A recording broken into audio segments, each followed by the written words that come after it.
Okay, so although this is being billed as a talk, I want to make very clear that it's not a talk, or certainly not a lecture. As Alistair said, I've just started as a visitor here. I'm keen to make the most of my time here for myself and for the lab and contribute if I can. So really this is a way of hopefully fairly efficiently sort of doing a bit of a mind meld and just sharing some of my thoughts. I'm very, very interested in your thoughts and in people who are doing related work in the lab.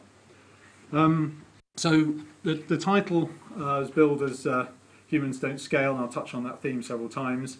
And the general sort of topic area is the Internet of Things. Explain what that is and what it isn't. So this is not really an agenda, but I'm going to touch on the topics of, well, let's try and define what the Internet of Things actually is in some way. Why now might be the time when it really takes off, and what's stopping it taking off right now. And I want to just finish up with some interesting problems, or what I think are interesting problems. So I'm hoping to take about half an hour to do this. So I'm going to have quite quickly. So I hope you've had as much coffee as I have had today. And hopefully we'll have a little bit of time for a Q&A if people want to do that afterwards.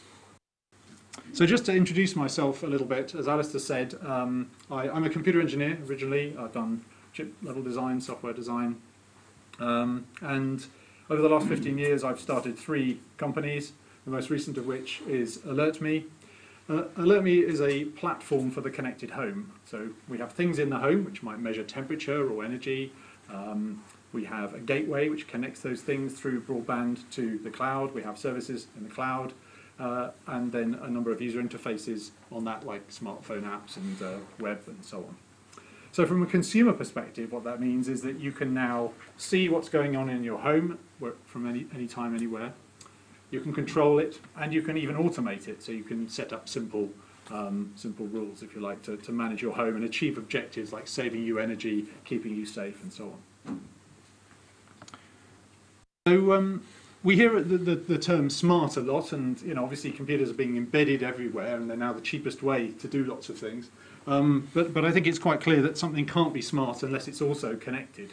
And the flashing 12s you get after a power cut are a good example of things that are not really smart. They might have a computer inside, but unless they're connected to the rest of the world, then they're very limited. And I think once we get the combination of those two things happening, then we're really set for a big explosion. And it's really the connectivity, I think, that's changing right now. And it seems that every day we seem to get we hear of new connected products and services. There are sort of vertically integrated complete platforms like AlertMe with sort of devices, platform and applications. We have things like COSM, which used to be called Patch Bay, which are databases in the cloud that things can post data into and applications can pull data out of. And then almost every day on Kickstarter there's some new internet connected thing, some of which, like Twine, are quite generic in nature, and others like the Goodnight Lamp are very, very specific in what they're trying to achieve. But I think the Internet of Things is about more than just internet connected things. So that's a theme I'd like to explore briefly. So why might things be getting interesting right now? Well, I think the drivers from a commercial perspective are that there is a trend from selling products to selling services. And putting it very simplistically, if you're a company selling a product and you manage to sell a lot of those products, eventually you create a commodity market, the margins get very thin, and you may actually find it quite hard to make money.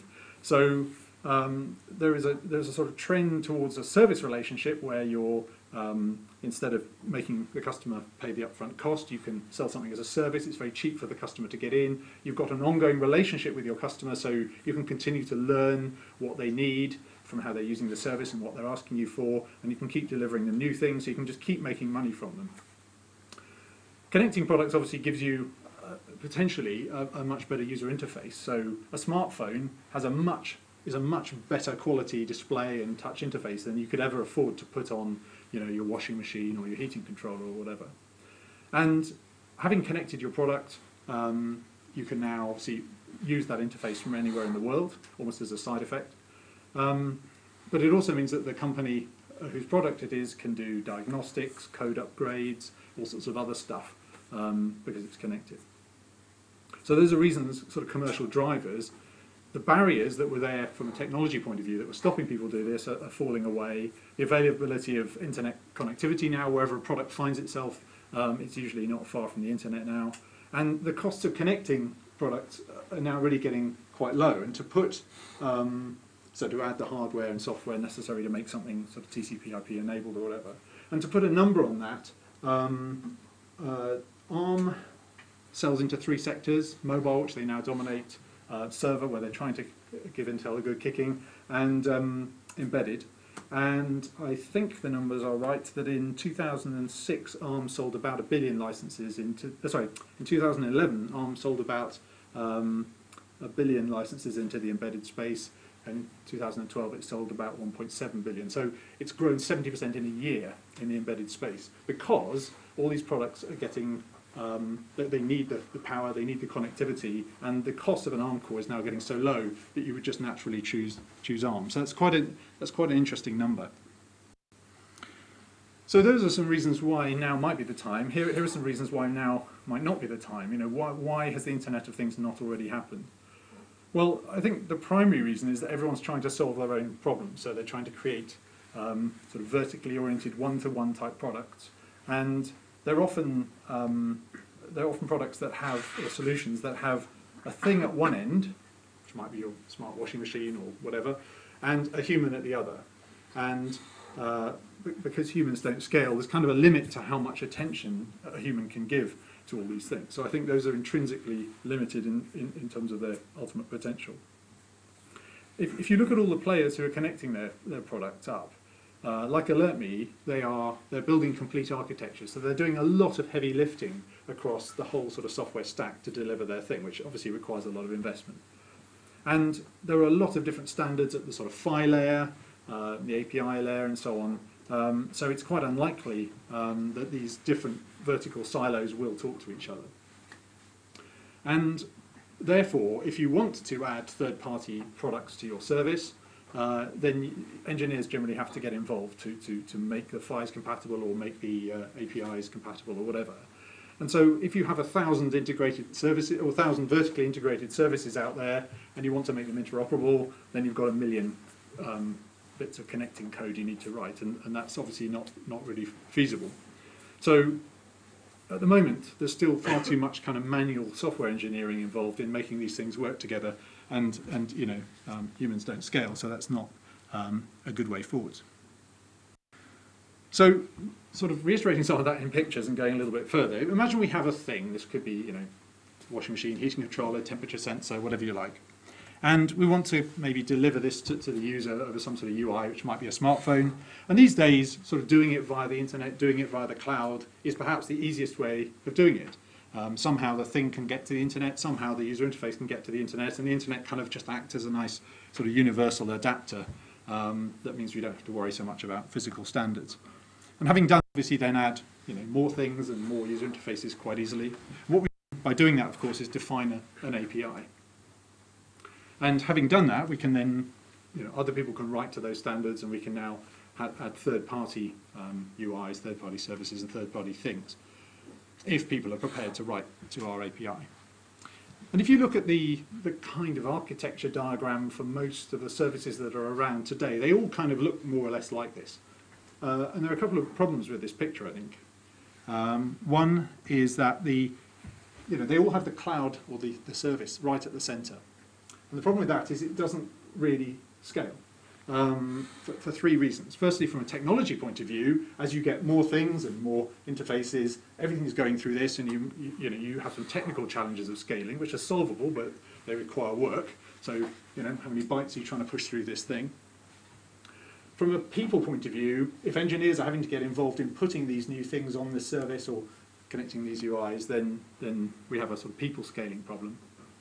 And commercially, if you're a channel partner or somebody taking one of these offerings to market, so for example, British Gas is a customer of AlertMe, and a lot of their connected offerings are based on AlertMe, then you don't really want to find that you are locked in by your service provider, and the service provider can become a bottleneck. So commercially, that might sound a lovely position to be in, but actually it's not probably a very healthy position to be in over the long term. You want your customers to have some choice and to choose you because you're the best, not because you've locked them in.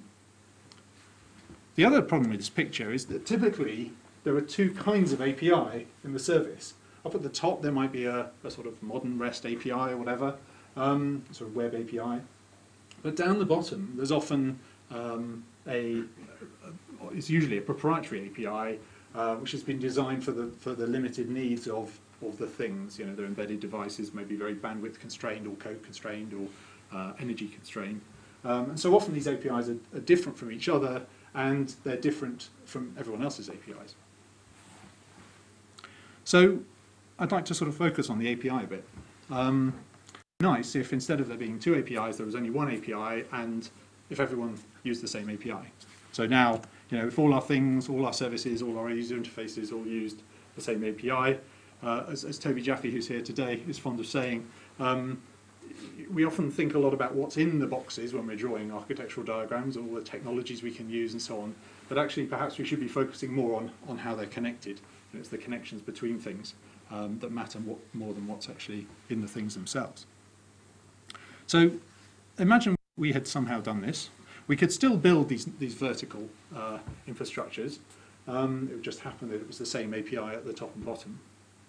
But because we're now using the same API everywhere, we could now do things like, if the cloud wasn't available or we didn't want to use it, we could connect the UI directly to the thing, so we could locally manage the thing directly. Maybe some other things are being managed by a gateway on another service, and sometimes we want to mash the results up from multiple services into another service.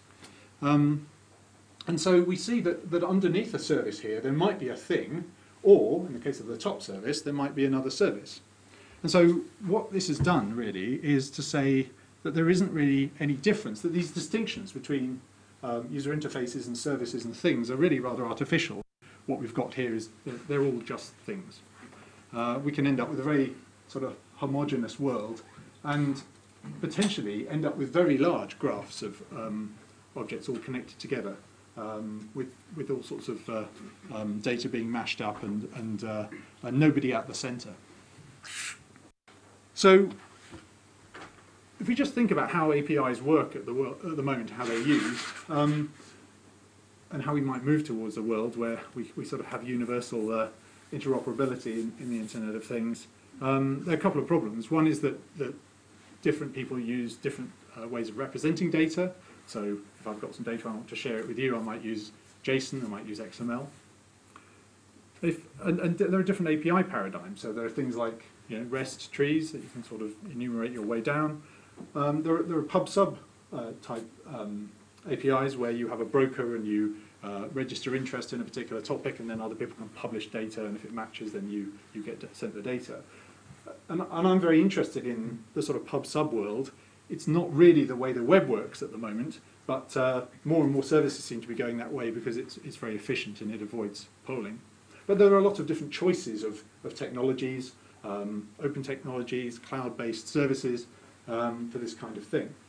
And there are, of course, many sort of proprietary or semi-proprietary things out there. So, you know, it would be lovely if we could get everyone to use the same framework and somehow magically get interoperability. That's not going to happen. People have chosen these different technologies for good reasons or for historical reasons, and they're not likely to change overnight. But the sort of direction I'm interested in is it seems that you can actually often adapt these kinds of APIs together automatically in a machine if they share common semantics. And I just want to explain what I think that means.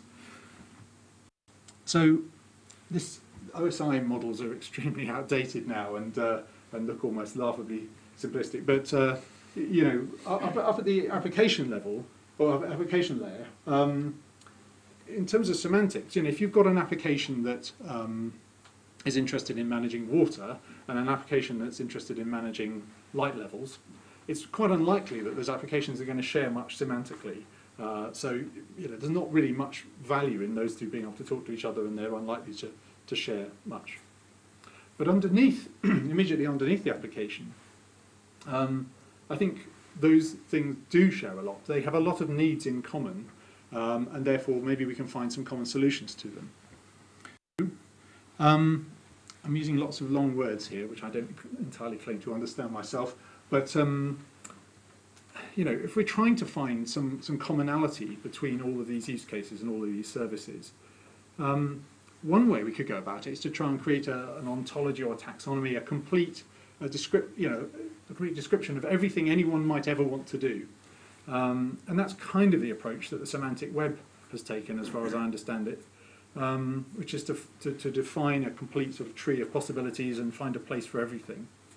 And it seems to me that that approach kind of has run into trouble and sort of contains the seeds of its own destruction to some extent, because I think it was, Wittgenstein, I don't often quote philosophers, but he actually pointed out that if you look at the ontology of English, all the concepts that are represented in the English language, you can easily find words like game. You can have sports games, chess games, mind games that don't fit anywhere with it. They certainly don't fit in just one place in an ontology. Game is a series of overlapping concepts.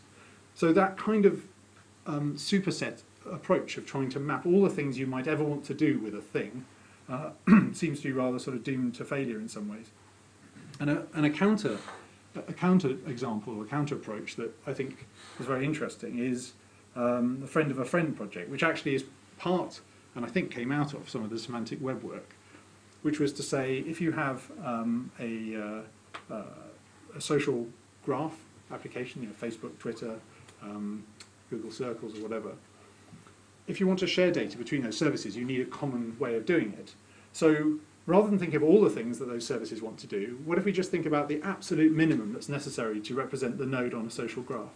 So we need a person's first name, a person's last name, a person's email address, and a list of their friends. And I think there were 7 things they identified that you always need to know.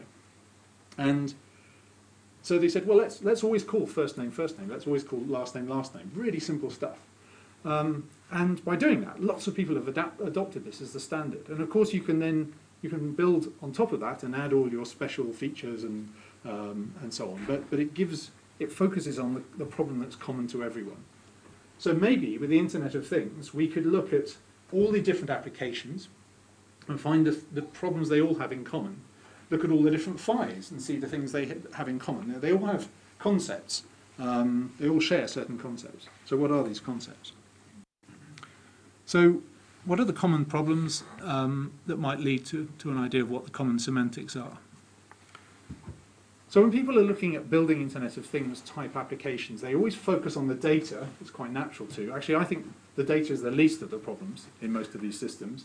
If you actually look at the amount of engineering hours or code that gets written, very little of it is usually actually handling the data. But obviously an important thing we tend to want to do is to, if we have a thing in the real world, like a temperature sensor, we might want to be able to ask it, well, what channels of data do you have? Or it's got temperature, it's got battery level, whatever. What are the units for these? How often are they updated? And that sort of thing. And that's common to every kind of thing in every kind of application. But more interesting, I think, is management of things. It's kind of that boring but important stuff that everyone has to do, but no one really wants to do because it doesn't actually add any value to your application, but you've got to do it in order to deliver your application. Kind of an 80-20 thing. And a very, very simple example of that is ID. So imagine I'm managing some things on my service, and the person who owns the things now wants to move them to another service. We all need a way to point to those things, and hopefully they have globally unique IDs, so we can use those IDs to point to them. But if I call IDs ID on my API or in my database, and the other service calls them device ID or something just slightly different, then when my machine talks to that machine, it just won't be able to make sense of it. And that's an incredibly trivial example, but it kind of illustrates the point, that if we could just come up with some common names and a little bit more than that, but some common names for things, then the machines could actually do an awful lot automatically without humans having to get involved. Commissioning, obviously attaching devices to services and unattaching them again. Topology, so finding out often devices that are attached themselves have children, like gateway devices, maybe managing other devices, so sort of just some simple way of finding the topology. And handling things like code upgrades. So, these are the semantics of these kinds of things are what all problems have in common. and maybe we could find a common solution. And of course, if we had if we built it on a small set of canonical types, and I'm thinking, you know, the JSON types or something, you know, number, string, boolean, whatever, then it would mean certainly in embedded code we don't have to handle all sorts of weird cases. We're not having to handle, you know, 18-bit fixed point numbers or whatever, and actually canonical errors as well, and maybe the HTTP errors might be a good model to follow. So I've been talking about the need for semantics to enable us to easily connect arbitrary things to arbitrary services, and you know, they'd sit sort of underneath the application in some sort of communication stack. But of course, it's also true for storage too. If I hand you a database full of things, you need to know that they're keyed by a primary key called ID, for example, and then you can make progress. And another area that we've played around quite a bit at AlertMe is in what we call rules.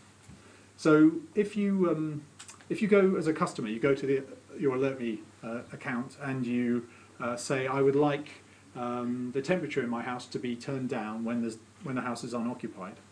So it's quite a simple sort of if-then type rule. Then that will happen, and you don't actually know where that's running. It might be running in the cloud. The cloud might be watching house occupancy, and when the house is unoccupied, telling the thermostat to turn down.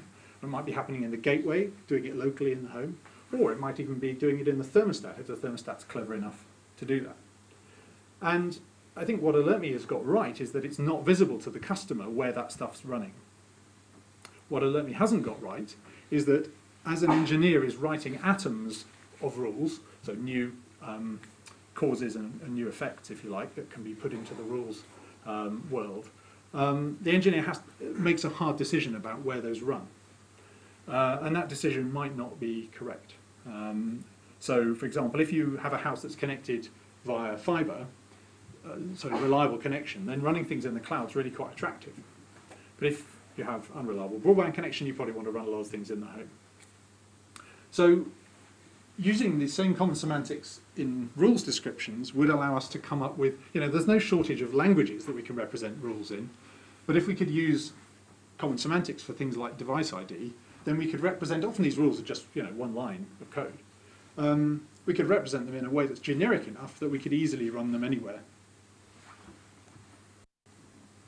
So just kind of rehashing, today, you know, if you look at Internet of Things like implementations in a whole load of different domains, they all have the same parts. I don't know if you can read that, but these all basically have the same parts. So user interfaces, applications, testing frameworks, device management, data warehouse, data persistence, you know, gateways, devices, and so on. There's probably a lot more layers than that. And at the moment, everybody's putting together their own and integrating them all together. And for the Internet of Things to happen, we need horizontal, all the same bits, but we should be ideally able to buy them as generic services and put together our application very quickly. And I suppose it's true that some of these slices are starting to become available. So for example, data warehousing, if you want a time series database in the cloud, TempoDB or something, you can now buy that as a cloud service, so you don't have to set up any servers, you don't have to write any software. But I think in the future, my assumption is that more and more of these things are going to become generic things that you can buy, and obviously the applications tend to be specific. And there's one more thing that we need that we didn't need in our old closed vertical infrastructures like AlertMe, which is that if we want now to be able to add third-party devices to our service, they need a way to find each other, discovery, if you like. So if you plug an AlertMe gateway into the power, the first thing it does is it goes off and finds alertme.com. It just magically knows that that's where it needs to go to authenticate itself. What we want in the future is it to be possible to tell a gateway to make friends with any service. Likewise, AlertMe devices, when they start up, they just look for an AlertMe gateway. It should be possible to tell them to look for any gateway. So we need some kind of, you know, generic Yellow Pages type service which will help devices and services discover each other, get authenticated, and so on. So I'm not a scientist. I'm not an academic. I sort of you know, I like to try and reduce things to practice to see if I understand them. So what I'm interested in that regard is what the customers actually want, particularly what to scale customers like British Gas who are taking these things to market actually want? Well, they want the ability to scale, and I've said to millions, and that is kind of where we're at the moment and where people are aspiring to get to. But if you look at the number of cores that ARM ship, we maybe before too long ought to be thinking about scaling into the billions. It won't be very long before we all have hundreds of connected devices and then thousands of connected devices. So these numbers are going to get very large. And we need to be able to scale, at a really low monthly cost. And it's surprising how expensive a lot of cloud services are today still. It needs the platforms and the services need to be easy to manage, and that's kind of a subset of one, because if there are people in the loop, it will not be cheap to manage. It will not scale cost effectively, so that means automation. We want to be able to just get to market quickly and not spend lots of time engineering, not have lots of non-recurring expenditure. We want third-party enablement, so we want to be able to take a large ecosystem of devices and add them to our service. That will help our service succeed, and vice versa, with devices wanting to be able to work on multiple services. And from an end customer point of view and from the channel partner point of view, we want agnosticism, as it were, so we don't feel locked into a particular service. This me at the centre model needs to change. Obviously, it needs to be reliable. Obviously, it needs to be secure, and those are massive topics in their own right. And I think perhaps the most interesting thing about this for me is that if you look at the evolution of the technologies that you need for these different parts, they're evolving extremely rapidly at the moment. And so somehow, what I think we need to reach for is an architecture which remains fairly stable, so we can deliver things today and tomorrow, even in the face of all the individual blocks actually changing very rapidly. And so there are several points here where, which are gated by the fact that humans don't scale. And it kind of feels to me over the last decade as though we've gone through a sort of watershed where finally human time is more precious than machine time. So we really need to find ways to automate all this stuff. So just very quickly, these are some of the parts of a Internet of Things stack or solution. And these are some of the interesting sort of technologies that I'm currently interested in addressing them. I was very interested to discover about Signpost as a possible way of helping discovery. I think some of these new asynchronous frameworks like Node are quite interesting. I actually think Node itself is a bit horrible, but the idea of not sort of having to swap megabytes of context every time you get a little packet in is quite interesting. And of course, devices. ARM have some lovely, very, very minimalist little development boards which are great for edge devices. Raspberry Pi would make an absolutely cracking gateway because these gateways are normally sort of Linux set-top boxes or thereabouts, and Raspberry Pi obviously is a very low-cost one. In terms of PHYs, we're not going to get to a point where everyone has the same PHY. 6LoWPAN looks like a good candidate for the future. If you used it now, you'd guarantee that no one else will interoperate with you because no one's really using it yet. But I think it's probably got legs going into the future. And to a large extent, the PHY matters less and less, to be honest, because as long as you can connect to IP, it doesn't really matter how you got there. So, an interesting test if one is trying to build some kind of open framework is that you should be able to take any part of this and swap it out for some other technology without noticing the difference. So what's next for me? I still am working part-time at AlertMe, and one of the things that AlertMe is doing is it's joined a consortium led by ARM called IOTA for Internet of Things Architecture Working Group, and Amias Phillips there is from ARM. And ARM has identified that these silos are one of the inhibiting factors to the sort of birth of the Internet of Things, and IOTA was formed to try and identify and break down those silos. So the members of IOTA are companies who've all implemented complete vertical architectures and deployed them commercially, but in different spaces. So there's AlertMe in the home space, there's a company called AquaMW in the industrial monitoring space, there's a company called Enlight who do network street lighting, and so we've all had to solve the same problems, and so we can focus on what the common problems are, and the sorts of areas that IOTA is looking at are semantic security, and management. We're also actually bidding for the TSB has put some money up for a project specifically focused at Internet of Things interoperability. So we're bidding for one of those projects, and quite interested actually if there are any computer lab projects underway that might be relevant to include in the bid. I think we actually have to get the bid in by, is it the end of this week, Amias?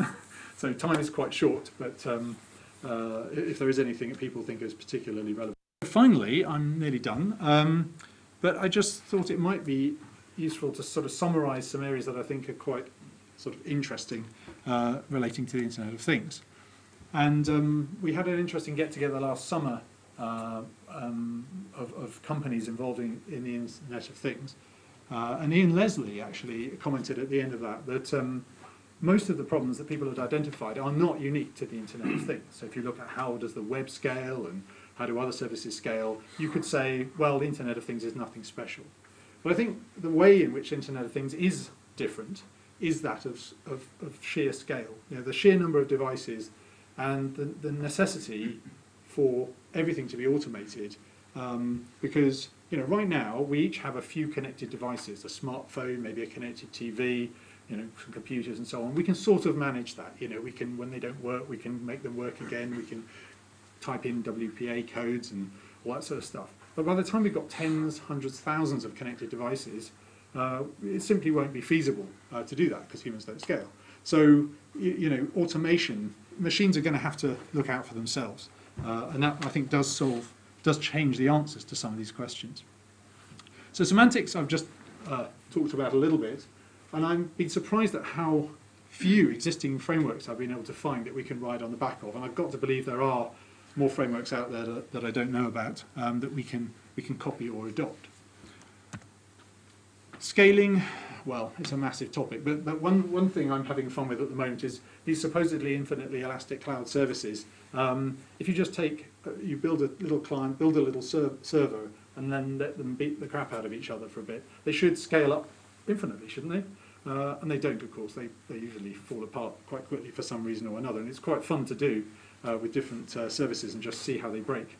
There's lots of quota limits or problems in the way they're designed that mean that they either break or they start breaking other cloud customers' applications because they use up too much disk bandwidth or I/O bandwidth or something. And so we're a long way away from this sort of dream of the truly infinitely elastic cloud.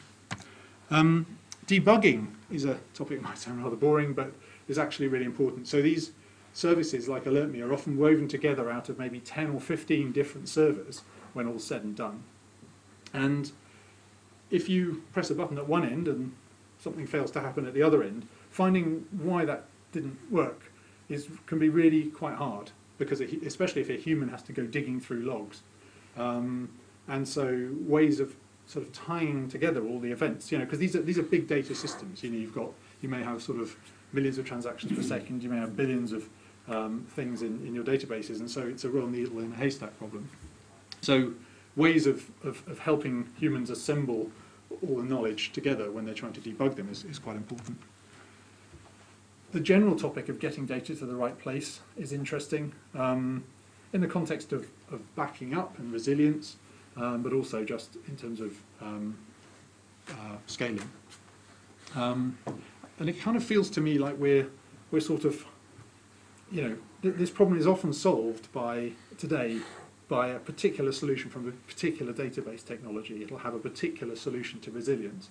And that just seems a bit strange to me. It kind of feels like it should be an intrinsic property of our architecture rather than a specific technological solution.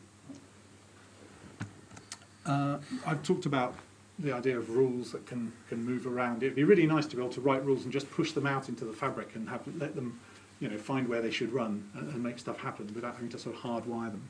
And even possibly, if they're complex rules, partition themselves so part of them can run in one place and part in another. And energy efficiency is obviously very important at edge devices because of battery power, but it's increasingly becoming important on the server side. You used to buy servers by the U, how many inches of rack space they took, and now you buy them by the kilowatt. So, and the carbon footprint of your complete framework is becoming something that's not just important for accounting, for carbon accounting reasons, it's important for financial reasons. It could be a big part of your service cost. So that's why I think technologies like the sort of pub-sub approaches and so on can be so important, because they're very energy efficient. And finally, just a slightly mad thought. If you imagine a future where you've got lots and lots of things all connected together by some sort of pub-sub architecture, then if you look at the bandwidth between the different nodes, sort of messages being sent over a sort of millisecond time frame, and you look at the amount of information that's being sent, it doesn't look a million miles away from the way neurons work, but that's a little bit out there. So appreciate the time you've taken to listen. I'm very, very interested in sort of networking quickly with anyone in the lab who's doing anything that's relevant to this.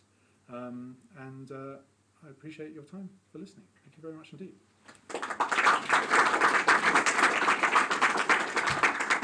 So I don't know, do we have any time for Q&A? Yeah. Okay, John, first off. Yeah, cool stuff.